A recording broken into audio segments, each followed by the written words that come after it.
ಹಸಿವು ತೃಷಗಳ ಬಾಧೆ, ವ್ಯಸನವೇಳರ ಬಾಧೆ, ದಶಗಡಿಸುವ ಅರಿಕುಳದ ಬಾಧೆ. ಶಂಕರ, ಹೇ ಪರಮಾತ್ಮ, ಇನ್ನೊಂದು ಬಾಧೆ ಅದ, ಇವೆಲ್ಲವೂ ಗೆಲ್ಬಹುದು, ಇದು ಗೆಲ್ಲೋದು ಕಷ್ಟ. ಯಾವುದು? ಕುಸುಮ ಬಾಣನ ಬಾಧೆ. ಅಂದ್ರ ಮನ್ಮಥ ಕಾಮ ಅವಾದನಲ್ಲ, ಅವನು ಗೆಲ್ಲೋದು ನನ್ನ ಕಡೆಯಿಂದ ಆಗಬಲ್ಲದು ಅಂತ ನಿಜಗುಣಸ್ವಿ. ಕುಸುಮ ಬಾಣ, ಅವನಿಗೆ ಮನ್ಮಥನಿಗೆ ಬಾಣಗಳು ಏಸುದಾವಂದ್ರ 5: ಅರವಿಂದ, ನೀಲೋತ್ಪಲ, ಹಿಂಗೆಲ್ಲ ಅದಕ್ಕೆ ಹೆಸರು. ಗಿರ್ಜಾ ಕಲ್ಯಾಣ ಬಂದಾಗ ನೋಡೋಣ. ಆ 5ರೊಳಗೆ ಒಂದು ಬಾಣ ಬಡಿದ್ರು ನಾ ಸಾಯ್ತೀನೋ, ಶಿವಭಕ್ತಿಯನ್ನು ಬಿಡುತ್ತೇನೆ. ವಿಷಯ ಕಾಮ ಹ್ಯಾಂಗಿರ್ತಂದ್ರ, ನೀವು ಹೆಂಗೆಲ್ಲ ವಿದ್ಯಾರ್ಥಿ ಗೆಳೆಯರ ಕುಂತೀರಿ, ಹಿಂಗ ಭಗವಾನ್ ವೇದವ್ಯಾಸರು ಪಾಠ ಹೇಳಾಕತ್ತಿದ್ರು ಗುರುಗಳು. ಅದ್ರಾಗ ಜೈಮಿನಿನೂ ಕೂತಿದ್ದ.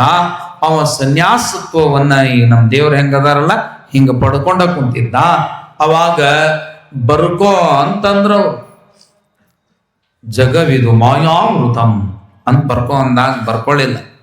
ಏಯ್ ಯಾಕೆ ಬರ್ಕೊಳ್ಳೋ ಅಲ್ಲಿ ಅಂತ ಕೇಳಿದಾಗ, ಮಾಯೆ ನಿಮ್ಮೆಲ್ಲರಿಗೂ ಏನಾರ ಮಾಡಬಹುದು, ಕಾವಿ ತೊಟ್ಟೇನೆಲ್ಲ ನನಗೇನು ಮಾಡಂಗಿಲ್ಲ ಅಂದವ. ಇಲ್ಲ ಆದ್ರೂ ಬರ್ಕೋ ಅಂದ್ರ ಅವ್ರು. ಭಾಗವತ ಪುರಾಣ ಹೇಳುವಾಗ ಜೈಮಿನಿ ಮಹರ್ಷಿಗಳು ಬರ್ಕೊಳ್ಳಿಲ್ಲ. ಹಂಗಾರ ನೋಡು, ಇದು ಬರ್ಕೊಂಡಿಲ್ಲಲ್ಲ, ನಿನ್ನ ಅದು ಒಮ್ಮೆ ಬಿಡಂಗಿಲ್ಲ, ನೋಡ್ತೀನಿ ಹೇಳ್ರಿ ಅಂದ. ಆತು ಒಮ್ಮೆ ಏನ್ ಮಾಡಿದ ಜೈಮಿನಿ ಮಹರ್ಷಿ, ಹರಿಯುವಂತಹ ನದಿ, ಆ ನದಿಯೊಳಗ, ಗಂಗಾ ನದಿಯೊಳಗ ಬ್ರಾಹ್ಮಿ ಮುಹೂರ್ತ, ಮನುಷ್ಯನಲ್ಲಿ ಉತ್ತಮವಾದ ವಿಷಯ ಸೃಷ್ಟಿಯಾಗುವಂತಹ ಸಮಯ. ಅವಾಗ ಆ ಗಂಗಾ ನದಿಯೊಳಗೆ ಜನಿವಾರದ ಗಂಟ ಹಿಡಿದು, ಬ್ರಹ್ಮ ಗಂಟ ಹಿಡಿದು, ಓಂ ಭೂರ್ಭುವ ಸ್ವಃ ತತ್ ಸರ್ವಿತುರ್ವರೆಣ್ಯಂ ಭರ್ಗೋ ದೇವಸ್ಯ ಧೀಮಹಿ ಧಿಯೋ ಯೋ ನಃ ಪ್ರಚೋದಯಾತ್ ಅಂತ ಹಿಂಗ ನೀರು ಬಿಟ್ಟು ಮುಂದೆ ನೋಡಿದ. ಆಹಾ, ಎಷ್ಟು ಸುಂದರಿ! ಈ ಕತ್ತಲದೊಳಗ ಯಾರು ಇಲ್ಲ. ಇಲ್ಲಿ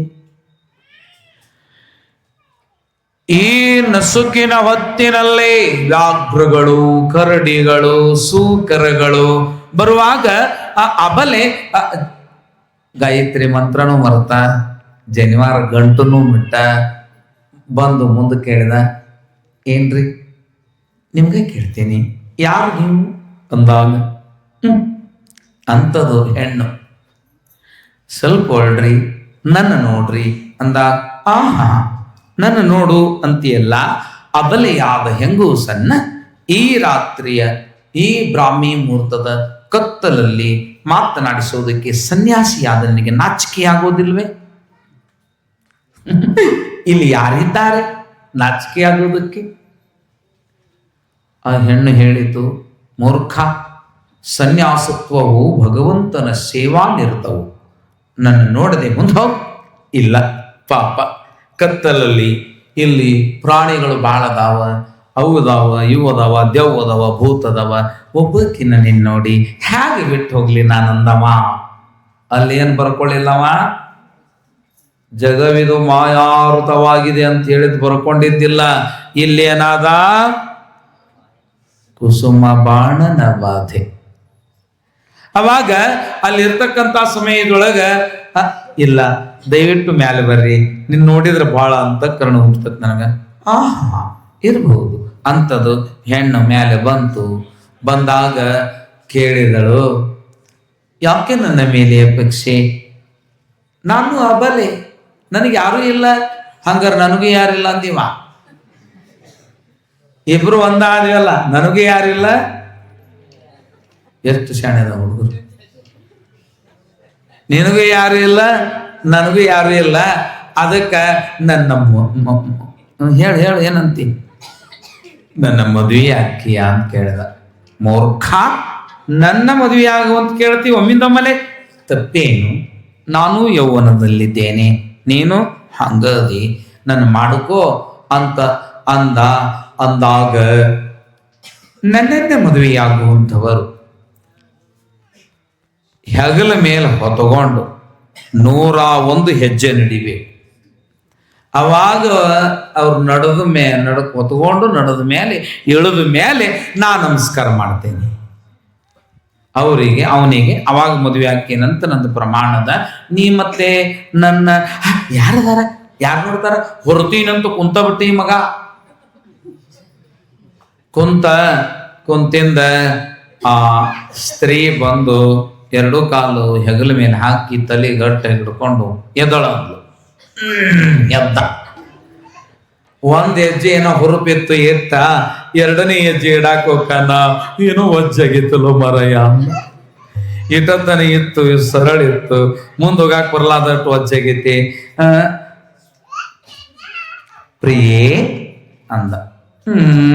ಅಂತ ಕೋಮಲ ಸ್ವರದೊಳಗ ಹೌದೌದು ಅಕ್ಕಿನ ಅಂತ ಮತ್ತೊಂದು ಹೆಜ್ಜೆ ಮುಂದೆ ಇತ್ತ. ಅವಾಗ ಮತ್ತೆ ಹೋಗುವಾಗ ಬಾಳ ಭಾರವನಿಸಿತು. ಬಾಳ ಭಾರವನಿಸಿದಾಗ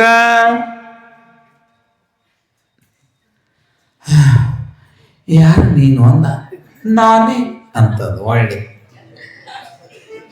ನಾನೇ ಅಂದಾಗ ಇವ ಹೊತ್ಕೊಂಡಿದ್ನಲ್ಲ, ಇವನಿಗೆ ಸ್ವಲ್ಪ ಸಂಶಯ ಬಂತು. ಹಿಂಗ್ ಕಾಲು ಹಿಡ್ಕೊಂಡಿದ್ನಲ್ಲ, ಪಾದಗಳನ್ನು ನೋಡಿದ. ಯಪ್ಪ, ದಿನನಿತ್ಯ ನಮಸ್ಕಾರ ಮಾಡ್ತಿದ್ನಲ್ಲ ಭಗವಾನ್ ವೇದವ್ಯಾಸರ ಪಾದ. ಸ್ವಲ್ಪ ಹಿಂಗ ಕೈಯಾಡಿಸಿ ನೋಡಿದ. ಕೋಮಲೇ ಅಂದ. ಇಷ್ಟಿಟ್ಟುದ ಗಡ್ಡ ಇದ್ದು ನೋಡಿ ನಾಚಿಗೆಯಿಂದ ಕೆಳಗಿಳಿಸಿದ. ಬರ್ಕೋ ಅಂದ್ರು. ಒಳ್ಳೆ ಏನು ಹೇಳಿಲ್ಲ. ಗುರುಗಳು ಬಹಳ ಕ್ಷಮಾಶೀಲರಿರ್ತಾರೆ ಗುರುಗಳು. ಇಷ್ಟು ಮಂದಿ ಅದಿರಲ್ಲ, ಎಷ್ಟು ಕೋತಿತನವು ಮಾಡಿದ್ರು ನಿಮಗೆ ಕಲಿಸೋದು ಬಿಟ್ಟಾರ ನಿಮ್ ಗುರುಗಳು. ಅಂತಃಕರಣಶಾಲಿ ಗುರುನಾಥ ಅಂದ್ರ ಬರ್ಕೋ ಅಂದ್ರು. ಯಾಕೆ ಹೊತ್ಕೊಂಡಿ ಮಗನೇ, ನಿಂಗೆ ತಿಳಿಲಿಲ್ಲೇನು? ಹಿಂಗೇನು ಹೇಳಿಲ್ಲ ಅವರು. ಬರ್ಕೋ ಬರ್ಕೋ ಬರ್ಕೋ. ಅವಾಗ ಸುಮ್ಮನೆ ಅಲ್ಲೇ ಅರಳಿ ಗಿಡ ಬಿದ್ದಿತ್ತು, ಅದ್ರ ಎಲೆ ಎತ್ತು ಬರ್ಕೊಂಡ. ಮಾಯಾವೃತಮಿದಂ ಜಗತ್. ಮಾಯೆಯಿಂದ ಸನ್ಯಾಸಿಗೂ ಬಿಡೋದಿಲ್ಲ, ಸಾತ್ವಿಕನಿಗೂ ಬಿಡೋದಿಲ್ಲ.